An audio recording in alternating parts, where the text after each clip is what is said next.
Hello everyone and welcome. In today's video, I'm embarking on a new project, the subject of which is this Monogram 124 scale 1939 Chevy Coupe. My goal is simple, turn this plastic model car kit into a fully functional RC car. Nothing new on this channel, but there are going to be a few things that make this build unique.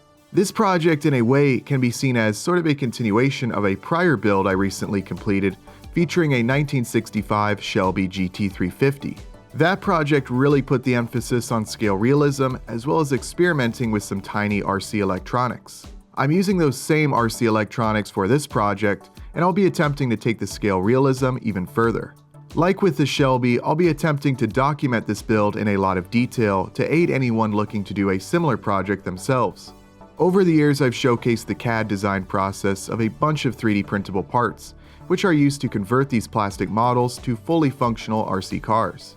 We have a large collection of STL 3D print files available on our Patreon page linked below in the description, which you can 3D print at home just like I do for my builds.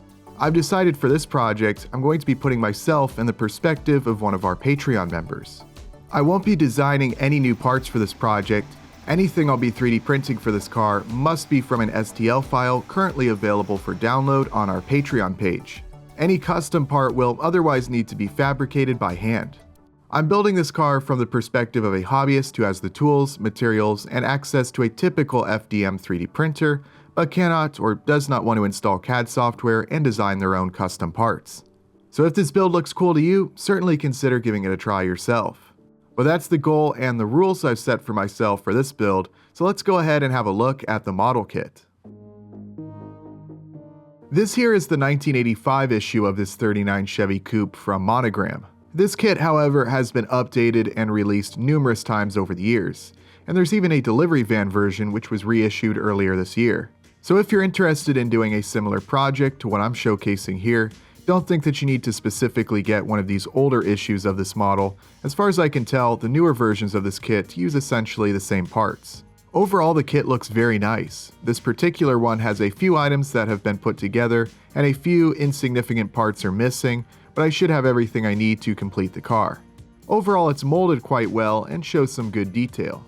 Obviously, you can't expect the same level of detail from an older kit like this one compared to one that's been designed in more recent years, but as long as you're willing to put the work in, you should have no issues getting this car looking great.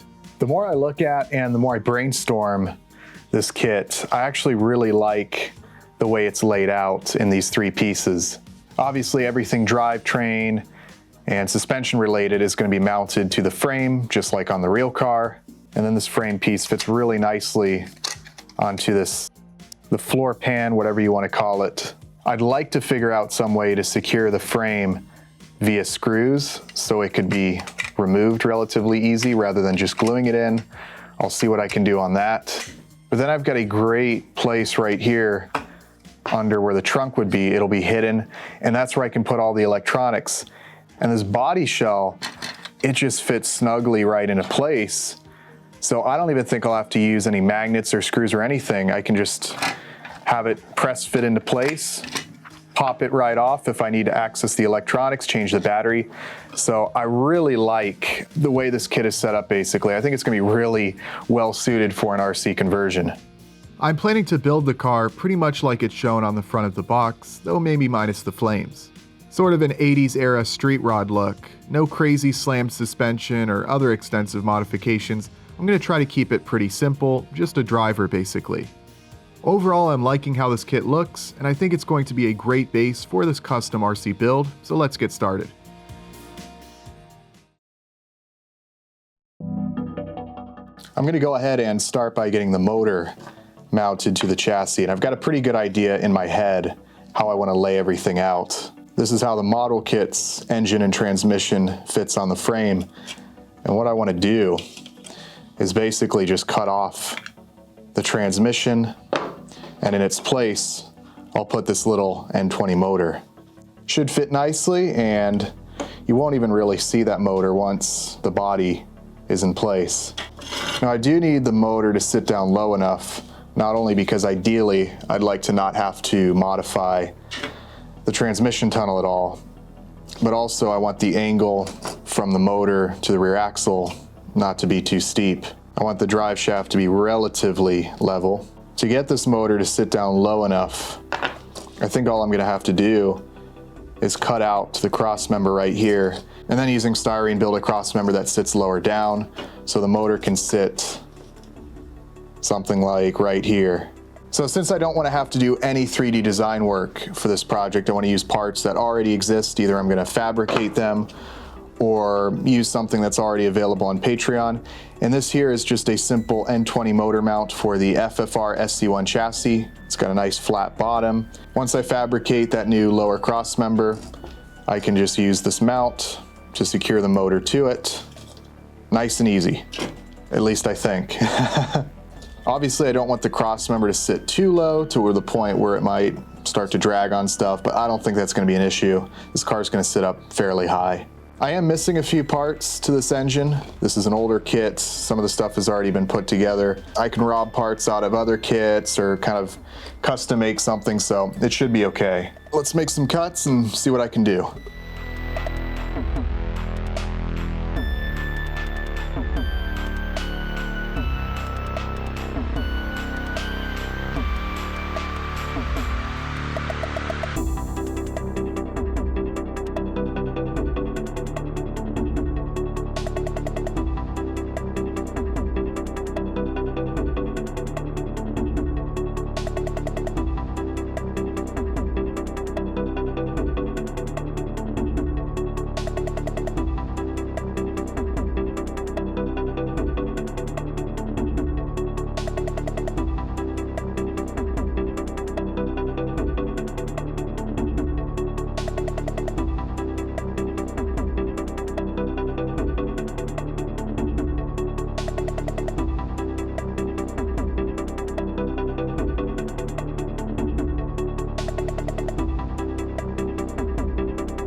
So I'm really happy with how this motor went in. It's positioned exactly where I want it, and it's nice and solid.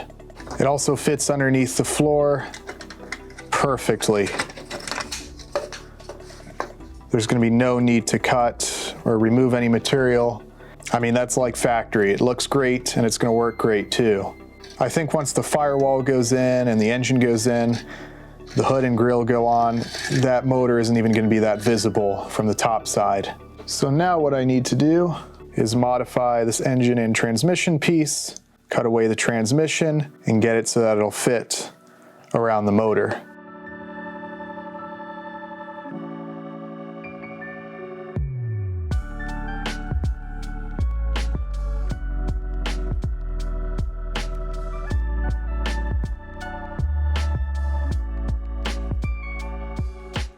So I've got it fitting about as well as I can get it.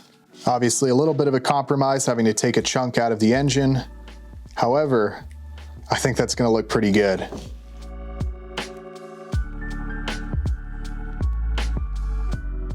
All it's going to need is just a little bit of glue up front to hold it in place. I'm happy with where it's at, so what I'm gonna do is locate all of the parts for the engine, clean them up, paint it, and put it together.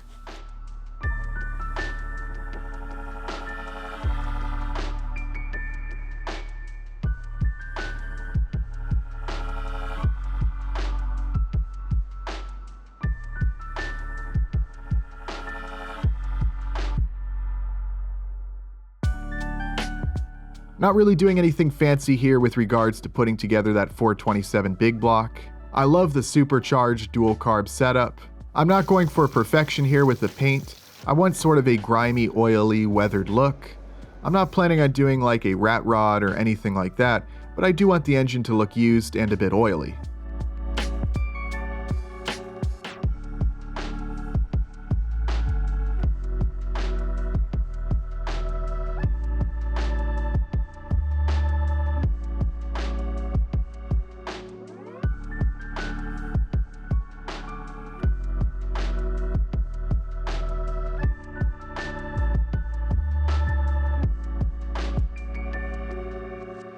I'm by no means an expert when it comes to weathering, and I probably went a little heavier than I wanted to with the black wash.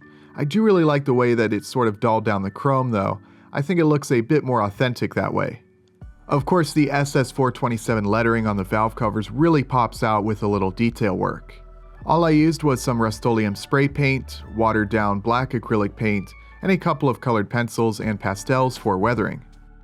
Overall, very happy with how this turned out. I think it's going to look great on the finished car. It's going to fit real nice on the chassis. I will need to just put a little bit of something between the motor and this right side mount right here just to get it to sit level. Otherwise, it's sort of tilted off to one side. Even when looking at it from the bottom side, this sort of, if you use your imagination, can almost be kind of represent a transmission. And of course, I'll also be painting the chassis to get it to blend in a little bit better.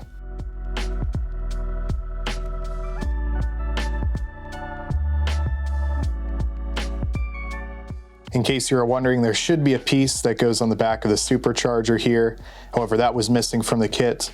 The distributor was also missing, but I just robbed this out of another kit and it looks just fine. I think with the engine back far enough, it's not even going to matter that there's no backside here. By no means am I going for perfection or trying to make something super high detail.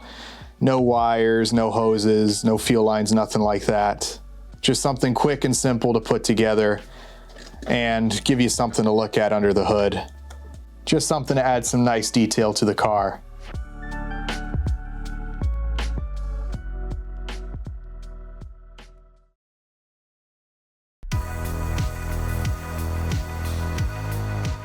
With this motor in place, I'm hoping it doesn't make positioning the steering servo too challenging.